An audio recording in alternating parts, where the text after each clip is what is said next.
Hello and welcome to Galactic Wisdom. I'm Rupert, and I'm very happy to introduce my guest for today's show, Bettina Norman. Hello, Bettina. How are you today? Hey, how are you? Thanks for having me back. Well, you're very welcome. Thanks. Now, I have your bio here, so I'm just going to read it for everybody. Okay. Bettina Norman was born and raised in Germany. Guten Tag. And ich spreche ein bisschen. Oh, a little. Okay. That's very good. And is an accountant by trade. She is an international master Akashic Record Reader, a medium, and a certified Akashic Record teacher with over 10 years of experience in giving reading to hundreds of people. She is also a co-owner of Omnia Events. She's a podcast host in the making and is working on strengthening her bond with our Galactic Family. Yes. Sounds like a lot. It is, yeah. You're wanting to become a podcast host? The podcast thing has been in the back of my mind for years. And I didn't want to do it alone, but I never had anybody that wanted to do it with me. Even April, who you know, I approached her a few times and said, let's do it. We have a lot to say. And she's like, no, I don't know. And she's never really given me an answer. And I'm like, okay, I just wait for spirit to bring me the right person. And just like literally maybe 3 or 4 weeks ago, somebody just approached me. If she's an old friend, and she just out of nowhere messaged me and said, let's do a podcast. I'm like, I'm in. So it just literally happened in the last couple of weeks. And we've been working on it feverishly. So it's in the making. Fantastic. And when do you expect that might happen? In the new year. So we thought we launch in December. But since we both don't know anything about the technical side, it's taken us a little longer. So we have our episodes really like carved out and planned out, but the technical things are still something that we're working on, like microphones and all those things that we need. And so it's a lot, but we're getting it done. Yeah. It took me a little while to find a microphone that I liked, but I finally got one. Yeah. Anyway, how would you describe your own spiritual or psychic abilities? Wow, how would I describe it? Like I said, or like you read, I'm an Akashic Record Reader, which the Akashic Records is really the knowledge of everything. It's the knowledge of the whole galaxy. And so I guess when you say psychic or medium or reader, it really doesn't really come close to what I do when I tap into the Akashic Records. So the Akashic Records are just, again, the knowledge of everything. And I'm just so glad that I felt the call to learn how to tap into the Akashic Records. And so the Akashic Records always give me a glimpse of the moment in time that we're in. So let's say if I do a reading for someone, they only show what is beneficial for that person to know at that point in time. So when you ask me about my abilities or how would I describe it, it's like I'm limited by spirit only. So they always show me what they want me to know and what they want me to bring or say to the other person. But really the access to the Akashic Records could be unlimited if spirit would not decide, but it's really spirit is the boss, and that's really. But I'm able to tap into the Akashic Records, and I'm just really glad that I felt called to do that, or that I even found this. Yeah. So, yeah, and so I hear, I feel, I see it in my third eye. So the messages come through all the clairs. So it's not just one way for me to receive messages. It always depends on what spirit wants to give me, what they want to show me, and so. Sometimes I feel things, sometimes I just know things, and sometimes I see it in my third eye like a memory. So, and, I just feel like, and that's what I kind of do for other people. That's awesome.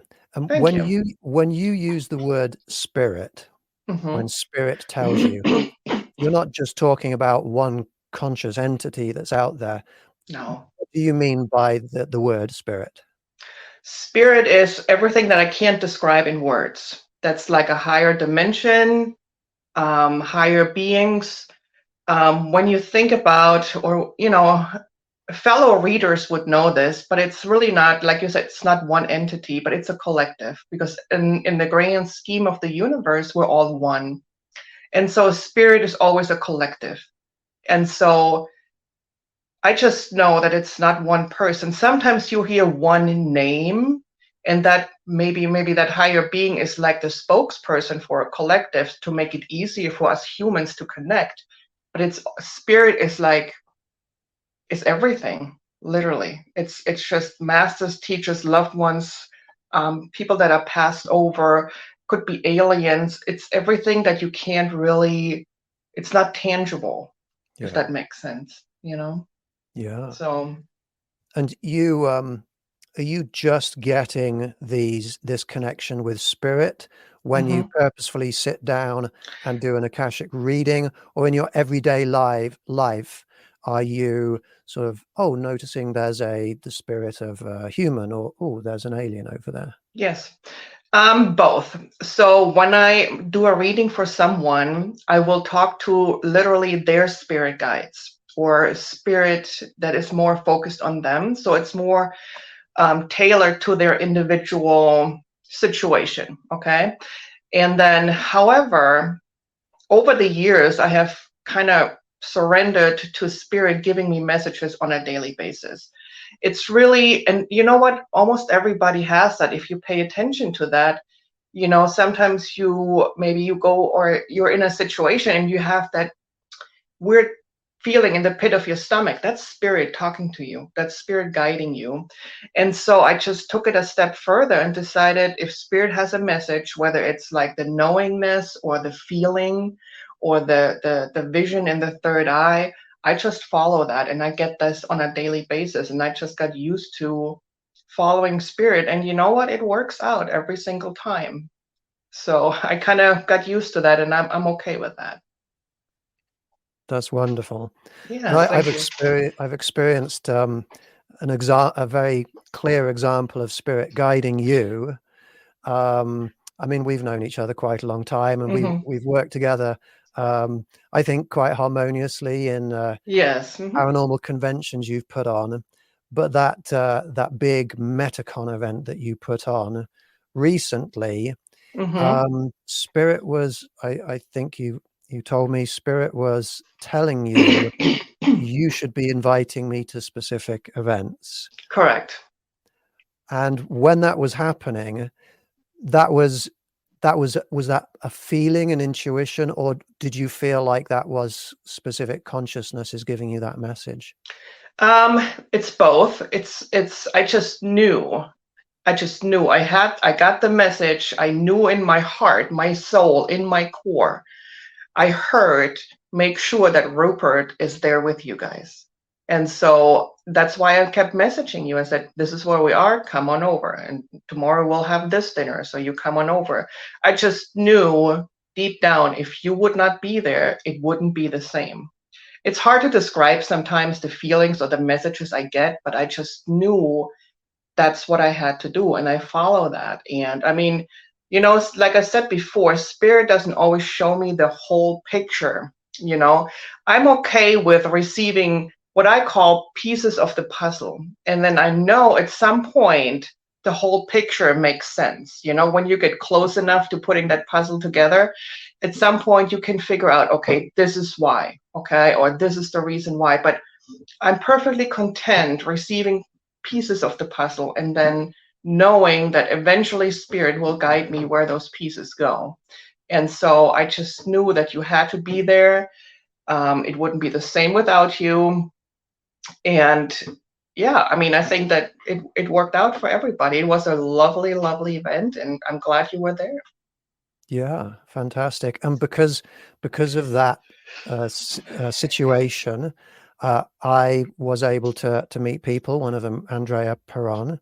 I Hmm. was able to meet people who I am now collaborating with, and the work that I'm doing has been Hmm. able to get greater and greater. Yes. And it's like feeding back into you and into our whole community of light. So Correct. it really is powerful listening to these intuitions. Yes, so spirit knows exactly where everybody needs to be to make the biggest difference. And I think that spirit is not done with you. So I am getting a message, and I hope you're okay with, giving you Go this ahead. message. Please go ahead. But what I'm hearing is, like, again, spirit is like, we're not done with you, Rupert. I mean, there's so much more to come. So they want you to prepare for something bigger and something even higher. And I hope that's okay to say this on this show, but are you familiar with the Gaia TV channel? Yes, I am. Okay, so what I'm hearing is that you will be interviewed on this channel at some point in the future, in the near future. So you will be meeting people that have even more impact and more reach, so to speak. So they want you to prepare for, what's to come. Well, thank you for telling me that. I appreciate that. I look forward Yeah. to giving you feedback on when that happens. All right. Looking forward to it. So I have a question for you. Yes. I'm interested in all psychic abilities, remote viewing, astral projection, ESP, so telepathy, things like that. And I've been trying these experiments. And I will tell you what the experiment is. I've got these 3 pens, 3 different colors. Okay. Not sure if the colors are coming up easily on people's Yes. screen, but one is I can purple, one is green, one is orange. We're going to try a little experiment Okay. because I'm putting these behind my back, and I have no idea if maybe the pressure of trying to do it on air will make it all go wrong. We'll Who see. knows? We'll see. But I've isolated one pen in my hand. It's the green one. It's a green one. Is that what you thought? That's what I said. Well, that's fantastic. Purple has popped into my head, but let's see. Okay. Oh, I'm sorry. Oh my God! Look at you. I have discovered that I'm not bad at that. After I pulled the pen into my hand, and I just think, I just let my mind just open up, and what I find is a color will just pop into my head. It will just pop into my head, and somehow most of the time it seems to be right. So that, to me, I'm not sure if that would be remote viewing. That is where my psychic perceptions are reaching out to that and seeing the color, or if I'm getting through touch some kind of psychic touch sense through there to tell me that that's purple, or if I'm astrally projecting into the future to see what it is when it happens, and then I take that knowledge back into the past, or if it's manifestation, like the color purple comes into my head and I nudge reality onto it. There's a few different things it could be. Do you think it could also be spirit? I credit everything to spirit. But before we go into that, I was going to say I probably screwed up the experiment. I'm guessing you were going to maybe even think the color that were you going to look at the color and then think it, and I was supposed to maybe tune into you? Did I maybe screw this up, or? Oh no, you Okay, good. You did it perfectly. Good. I was going to say, what color do you think it is? Gotcha. Okay. All right. Well, anyway, but I credit everything to spirit. Maybe it's a combination of all of those, and maybe it's something that let's just say, if you specialize in remote viewing, obviously you would give credit to remote viewing. If you're heavily into manifestation, then you would give credit to manifestation, and I think it's just like you would call it or give credit to whatever you are most in tune with, I guess. That's just my explanation, Well, that's fascinating. Thank you for letting me try that little experiment with you. Yeah. I think I might try it with all my guests. That would be awesome. Yes. Yeah. I should get Uri Geller on here, and he would probably be doing it. Yes. Oh my gosh. Yes. Yeah. So when you describe yourself as a medium, does that mean that you can communicate with the spirits of human beings that their biological bodies have died. Correct. And so to that, I have to say, I did not set out to be a medium. This was not something I ever planned on doing. Now, when I did learn how to reach or tap into the Akashic Records, when I started doing readings on other people, that just happened organically. So I guess when I opened the portal to this greater knowledge, to this universal knowledge, sometimes a spirit or the past loved ones of somebody that's sitting in front of me just pops in. And so at first, I didn't really know what to make of it. And I couldn't really decipher whether or not those are higher beings or where they all of a sudden come from until I realized that those are actually the past loved ones of the person sitting in front of me. And so I guess until it kind of happened that way, I didn't know it was possible.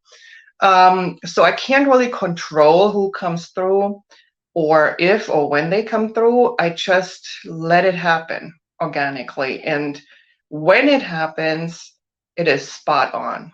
And so, but again, I give credit to spirit, you know. I'm just a link. I'm just a conduit, so to speak. That is fantastic.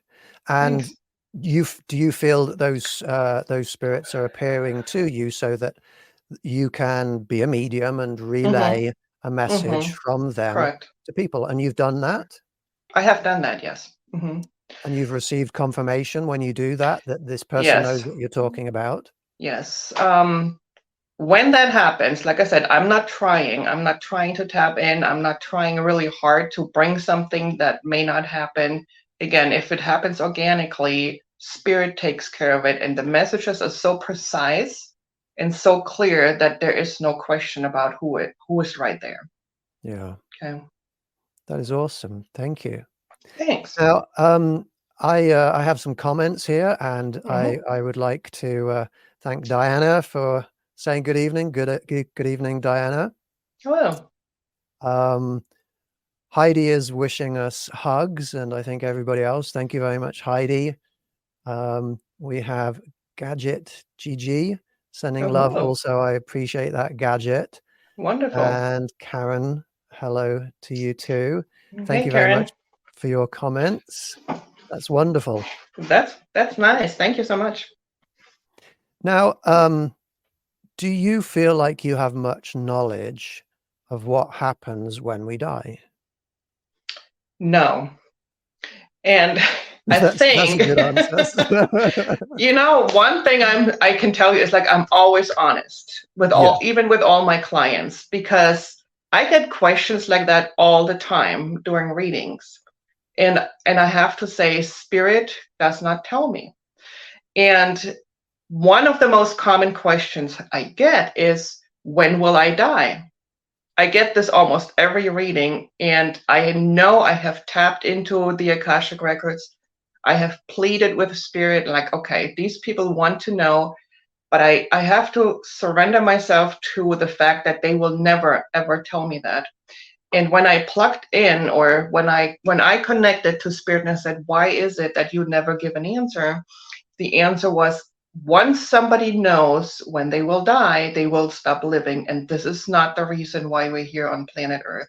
We're here to live, we're here to enjoy, and we're here to live out our mission and to make a difference. And once you have that date on the calendar, even if it's like 60 years from now, you will never be able to not focus on that. And spirit does not want us to live like that, you know? So they will never tell me when somebody dies, and they have never, or maybe I should ask the question, to be honest with you, I never asked the question to spirit, what's on the other side?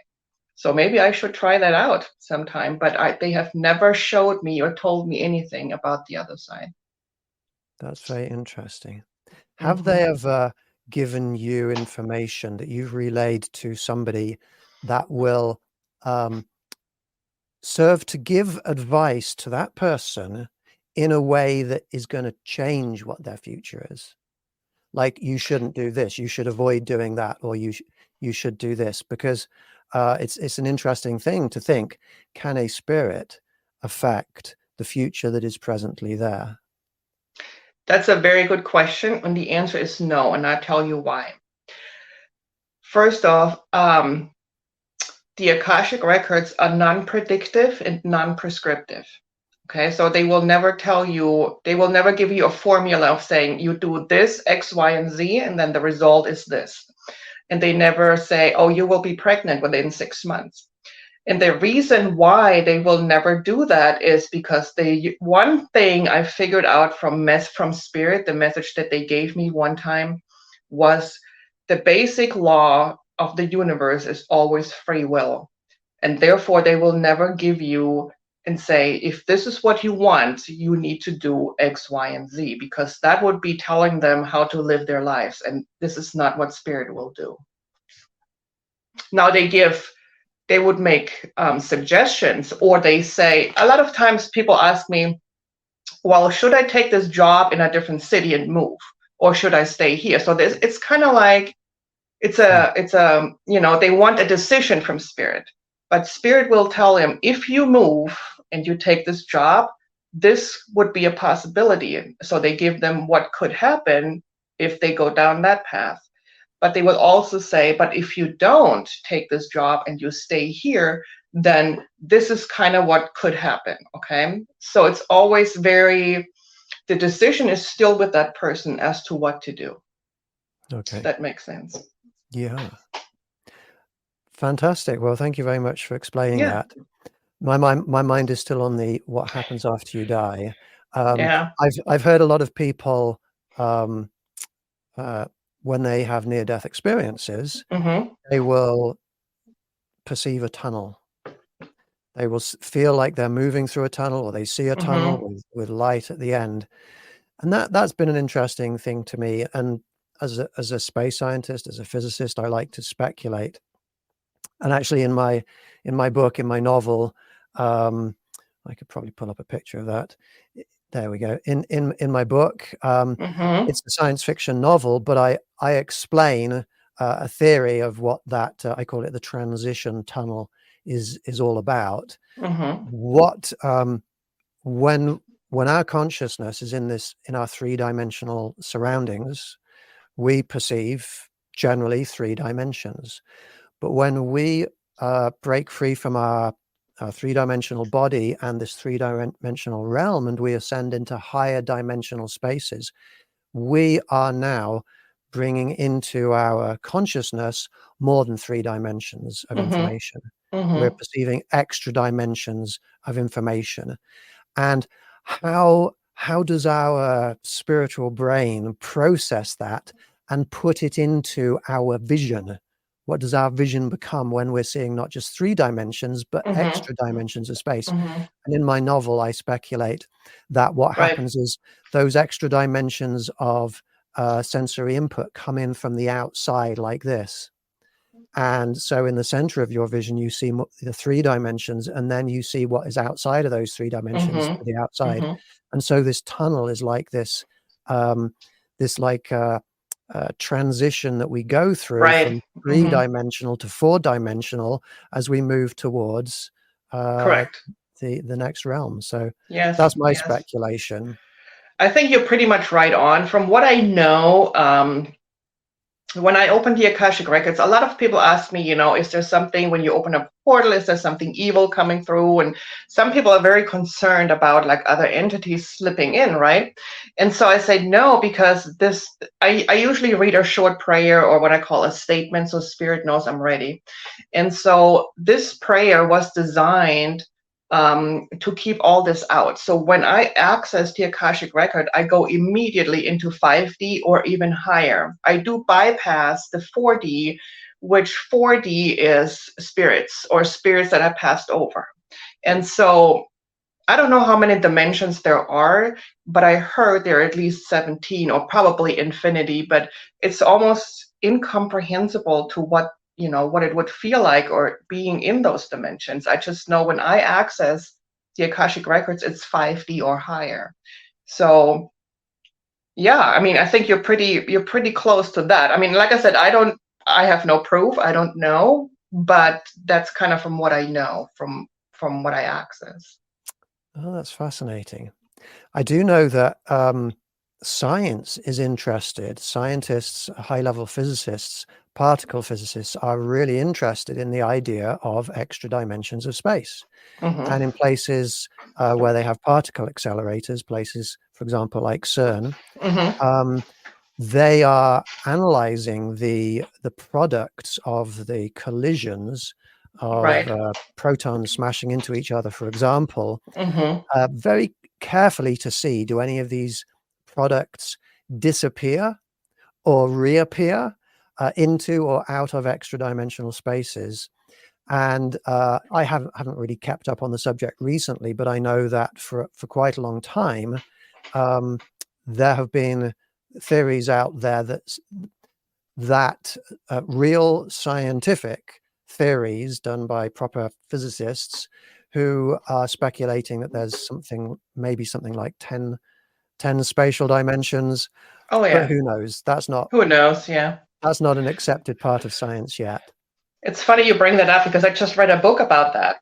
And I think that what they're trying to recreate is the moment of creation, or they're trying to figure out what is creation? When did it happen? Or how did it happen?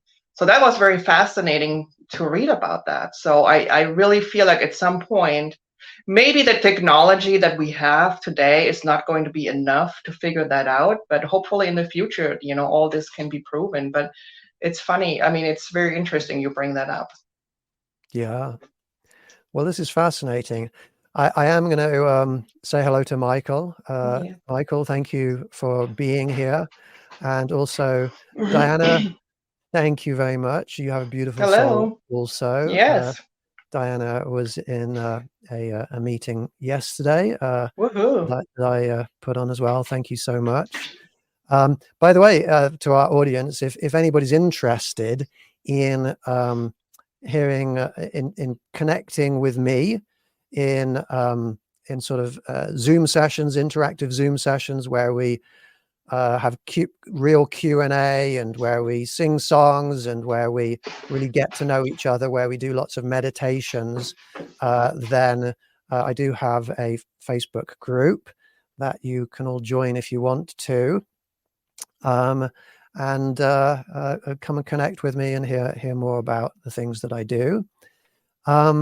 Now, Bettina, you also have a Facebook link there that you've shared with me. What is this link to? This is my Facebook.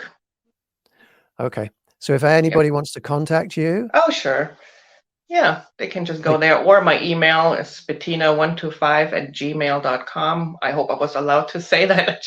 I just blurt out stuff sometimes. You are indeed. I Thank don't think you. anybody's going to mind about that. And you give readings to the I public, is do. that correct? Yes, I do. Fantastic. Yes. So when you sit down with somebody who wants to do a reading with you, what is the step-by-step process that you go through? Okay. Well, first I ask permission, because really what I do is I read the journey of their soul. And so when somebody comes to me and is that vulnerable, or allows me to tap into the journey of their soul, ethically I ask for permission. So that, like, I mean, I said before that spirit really is the boss, and if I don't ask permission, or if I don't do it the right way, I really feel like spirit is like, no, no, no, that's not how this works. So I want the person to be comfortable with what I'm about to do, and I usually explain it to them what I'm tapping into, so they know that this goes really deep. This is not just a surface reading. And so once we establish that, I read a short prayer. I use their full legal name, so spirit knows that's the one I'm tapping into. And then I proclaim the records are now open, and then we go ahead with the reading. I prefer when people have lots of questions. The more questions, the better. But I also do readings for people that don't have any questions. They just want to sit and see what spirit has to give to or bring to them. And that's okay too. But spirit will take over, and then they will find out what spirit wants them to know. And that's interesting too. The readings are really powerful, whether you ask questions or whether you don't ask questions, or whether it's the combination of the two. And so I have had people where they just sit down, especially at an event. People come for entertainment, right? And so they sit down and I go through my spiel, and all of a sudden, all these profound messages are coming through, and I can see in their faces that they did not expect it to go that deep. And so Mm, that's why, and they're very surprised. I mean, they're always happy, but I just need people. I usually explain people this is really a deep reading, so just be ready for what spirit has to say to you. that is awesome.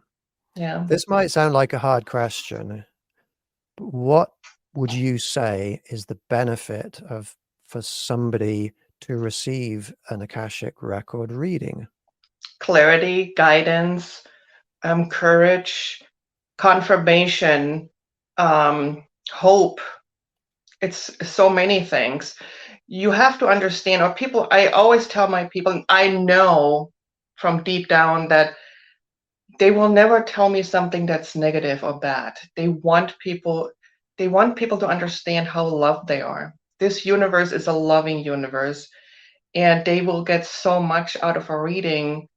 And again, it's love, it's understanding, it's guidance, it's courage, it's hope, it's so many things.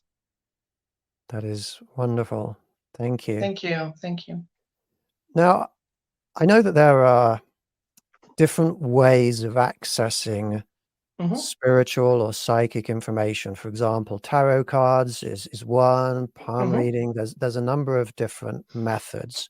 Hmm. Do you think that when you do Akashic Records readings, do you feel that you're accessing the same information as somebody might be accessing, for example, that does tarot cards? Or do you feel like that wherever that place is that the Akashic Records is stored or exist, do you think that is a separate place? It's the same place, but it's a different level. So not that I want to say something about tarot cards, because tarot cards are fun, but tarot cards are really good if you want a quick reading, like 10, 15 minutes, and you get a quick answer. Okay.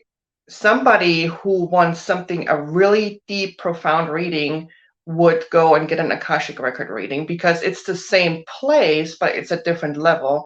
So if I can describe it, it's if you're like in a theater, you're on stage, and like the light is shining only on you. But when you switch on the light, all of a sudden you can see the whole theater, if that makes sense. And Right. so that's what the Akashic records are. So tarot would be, it's beautiful. Tarot is beautiful, but it would be a glimpse, a moment, or like a 15-minute reading. And the Akashic records is just like the whole theater is illuminated all of a sudden. Okay, so that's Wow. kind of usually how I describe it. It would be, it's like maybe tarot could be like a pool where you can like stand in, water to your hips, and then the Akashic records is like an ocean. So it's the same place or the same water, so to speak. Okay, but it's a different level. Wow, that is fascinating. Thank you. Thank you. Now you and April Hmm. have uh, you've just come up with this, not come up with, you have transitioned, you've changed your name of the things that you're doing to what we're seeing on the screen right now, Hmm. Omnia Events. That's a beautiful logo. Thank you. Omnia Events. Would you like to explain a little bit about what Omnia Events is?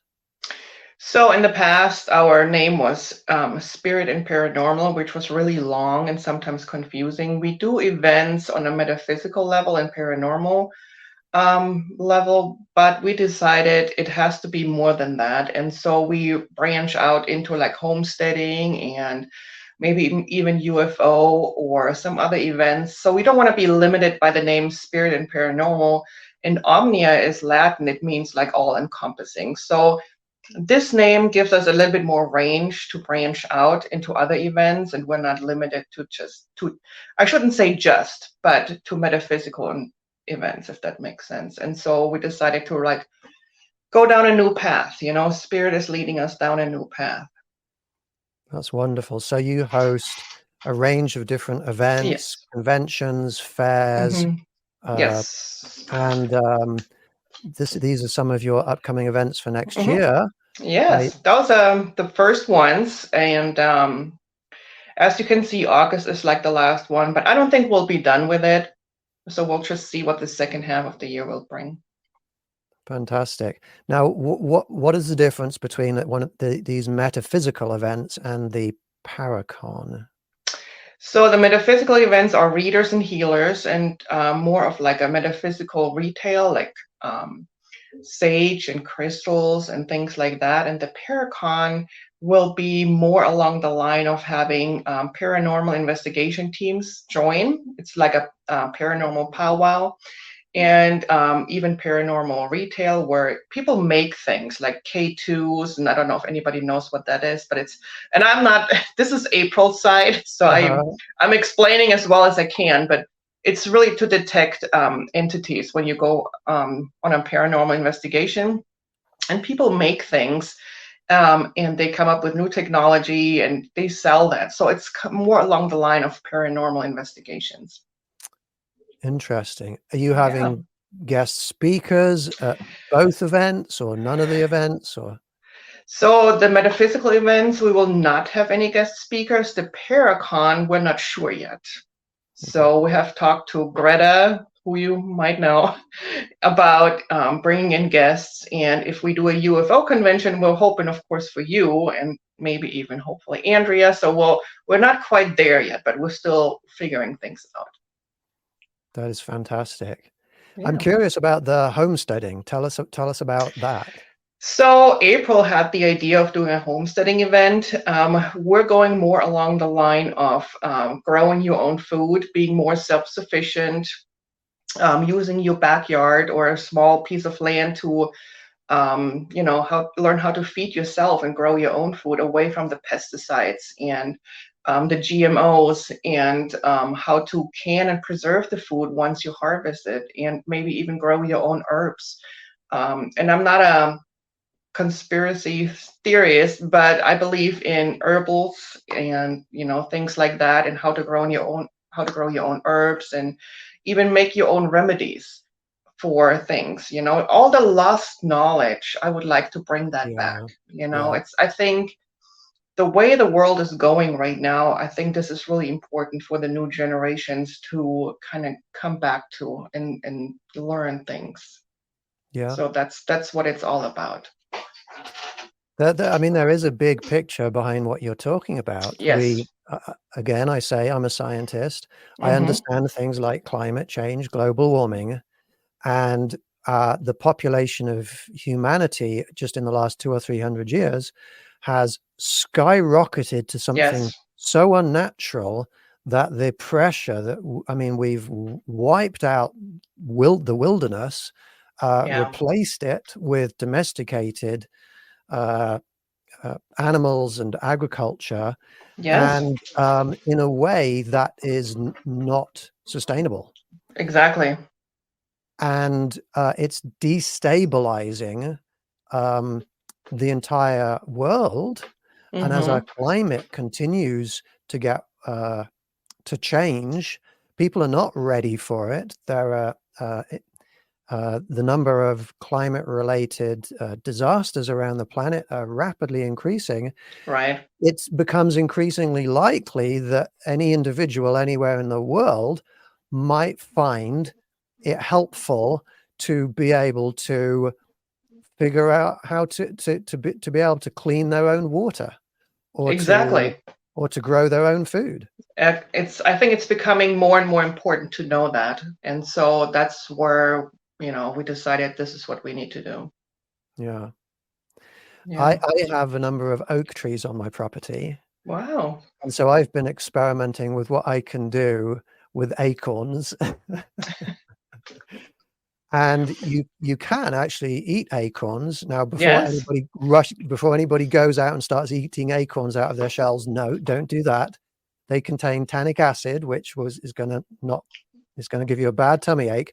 But you can do what Native American Indians used to do, and that is to shell the acorns, put them in a basket, or put them in water somewhere. They would put them in a basket, put them put it in a fast-flowing stream, and over a week or two, the tannic acid would leach out of them, and then those acorns can be ground into flour or cooked in other ways. And I've tried that in the past. It's not bad. And I've just discovered that I can put acorns into my wood pellet burning stove, and they go through the system and they burn also. So wow. yeah, living And off see, land. yeah, this exactly. And this is what we need. I mean, hopefully we won't ever need it, but you know, it's not bad to know. And so you just never know when you need it. So Absolutely. yeah. So I am just also going to say hello to Joe, and thank you for being here. Diana has asked a question. Maybe I don't know if you can see that, Bettina. She asks, can anyone access their Akashic records through meditation, or is it a bit more complicated? No, you can. So there are different ways to access the Akashic records, and there are different teachers out there who teach different methods. I used the method brought by Linda Howe, and so that's a proven method. There's a statement or a prayer that I'm reading, and so that's what I'm using because it's proven to work. But you can definitely use meditation or intention or whatever may work for you to use your Akashic records, to access the Akashic records. Yes. Fabulous. If somebody Yeah. wants to learn about this, learn how to do it for themselves, where would Mhm. you send them? To me, I'm a teacher. So That's a simple answer. I can, or they can read the book by Linda Howe. Linda Howe, she writes it out in her book. For me, when I read the book, it was a little bit harder to follow because it's very spaced out and very detailed. So it was easier for me to go to a teacher and learn it. But there's also somebody named Bill Foss. He has a book out there, and he explains it as well, how to access the Akashic records. So there are different, again, there are different teachers, different people out there who have written books about it and how to access it. So yeah. Fantastic. Thank you for answering that question. Sure. Now, you know, when we've talked about homesteading and maybe growing your own food. Do you think that the food that we eat has any real impact on our level of spiritual maturity or strength? Oh my gosh, like 100%. And so, and I'm going to go right into it. Like, I'm vegan. I do not eat any animal products. The reason for that is, number one, I care about the sentient beings. Okay. I mean, just to see, I grew up very, very sheltered when I was a child. I always thought that when the animals die naturally, that's when we eat them. So my family never clarified that that's not how it is. But the first time I saw a slaughterhouse truck or what's going on in those slaughterhouses, I just could no longer do it. I was mortified. And I mean, I'm an empath, and I don't know if you know what that is. But every time I see a picture, whether it is on Facebook or in the news, about the slaughterhouse trucks and what's going on in the slaughterhouse and how we treat those animals, it's just mind blowing how people can just not care. I personally, I don't understand it. But to answer your question, when you consume low density food, that will literally drag you down. If you consume high density food, it will open up your mind and you're much closer to spirit. You're much better, much more connected to higher vibrations, because you can't vibrate on a high vibration if you consume pain and torture and fear. Because when you believe that everything is energy, okay, and those animals suffer and being tortured and a fear, this is what you consume, literally. So this is who you are, this is who you become, or this is what you have in your energy field, and I'm not okay with that. And so yes, when you consume high density foods, you will be you will raise your vibration, and yes, you are connected more with spirit. So that's just my opinion, but I think a lot of people have the same opinion that are in this community. So yes. Yeah. I too am vegan. And Thank you for doing that. I grew up eating meat, and I've always been an animal lover. I've always been empathic, Yeah. and but you know, when you're raised in a certain way, it's just what Mm-hmm. you accept as being true. Sure. Sure. And but when I started to see videos, images that were taken in slaughterhouses or Mm-hmm. in places where these animals are raised, and you see, for example, after a cow has given birth to its calf, Mm-hmm. um, and the cow has been made pregnant so that it can produce milk, Exactly. Yes. and Mm-hmm. you see that cow um, running desperately after the truck that is taking away its child after just like within 24 hours of the child being born. Yeah, And then that is heartbreaking. it is. And then that mother is put in a small stall for the rest of its life in order to Mm-hmm. take the milk that is not human milk. It's actually not healthy Exactly. for us, even though a lot of people, Mm-hmm. are misled into thinking it is. Sure. It's carcinogenic. Um, and when I started to see videos like that, uh, that was breaking my heart. And and it I've been to places, for example, in LA. I'm not sure if they still do it, but a few years ago they would hold pig vigils where Mm-hmm.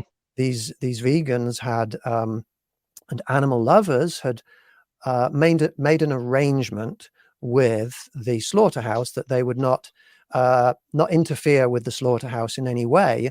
If the trucks carrying the pigs into the slaughterhouse would just pull up at the side of the road for a minute before the trucks went into the slaughterhouse, and we would move up to the trucks and we would gently place our hands on these pigs who had been in those trucks traveling without food or water in extreme heat through deserts or extreme Yeah. cold in the winter. Sometimes there'd be dead pigs lying, Yeah. on the floor, and we would give them some water and the only love that they're ever going to get in their lives before they're taken into that slaughterhouse, and then you hear them screaming on the inside. I would never be able to do that. I just don't know. I think I would break down. I mean, I don't know how you may be a much stronger person that I would not be able to hear that. I would never forget. I would never forget those screams. You never do. And the first time I went, I broke down. I Oh. I couldn't take it, and to think that I'd been responsible for this Mm-hmm. was devastating to me. But then it gave me purpose because people are taking Yeah. photos and videos and posting them on social media, Right. trying to spread awareness. What we're doing is not trying. What we did there was not try and force people to change. Exactly. We would just um, reconnect people with where their food is coming from. Mm-hmm. It's enlightenment. It And is. when if people could see where everything they buy, everything they eat, if people could see where it's all coming from and who suffers in the process, um, I think people generally are good. And if they saw that, I think that would be new information that they would use to become Yeah. more spiritual, Yeah. to cause less pain. Yes. Yes. You know, when you go to the grocery store, I mean, you have such a disconnect because it doesn't really, I don't think it sparks. I mean, when you just buy the packages, I don't think you really understand what goes into that, literally. And so most people, like you said, are good people and they would never harm an animal.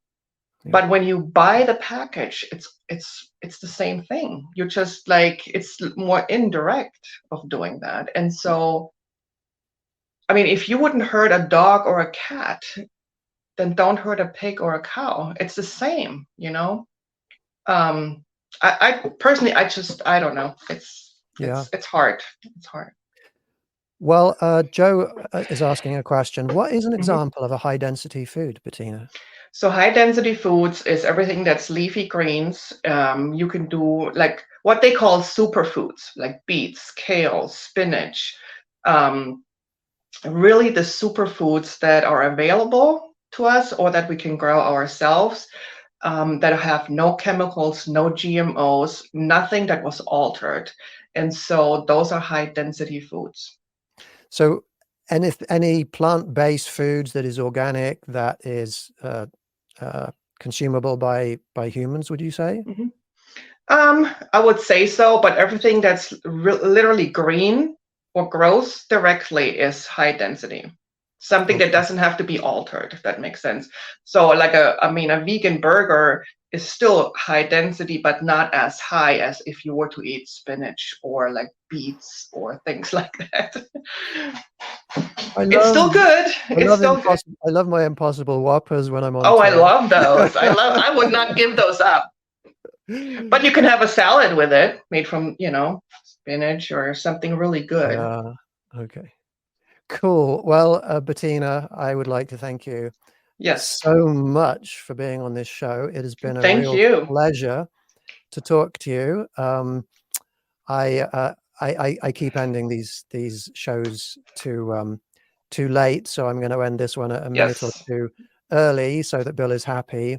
I'm not sure if Bill is out there ready to end this, but Bettina, I would like to thank you very much, and I wish you all the best with all of your endeavors. You are very, I don't know, can I say you're very, would I say you're a high density person? No, a low density person. What are you? High vibrational. There you go. That's what you are. And thank you so much, Rupert. Been wonderful so are you. talking to you. Thank you. Thank you, everybody, for watching. You. And I hope I will see you in our Galactic Wisdom Facebook group. Thank you, everybody. Bye-bye. Goodbye for now. Bye.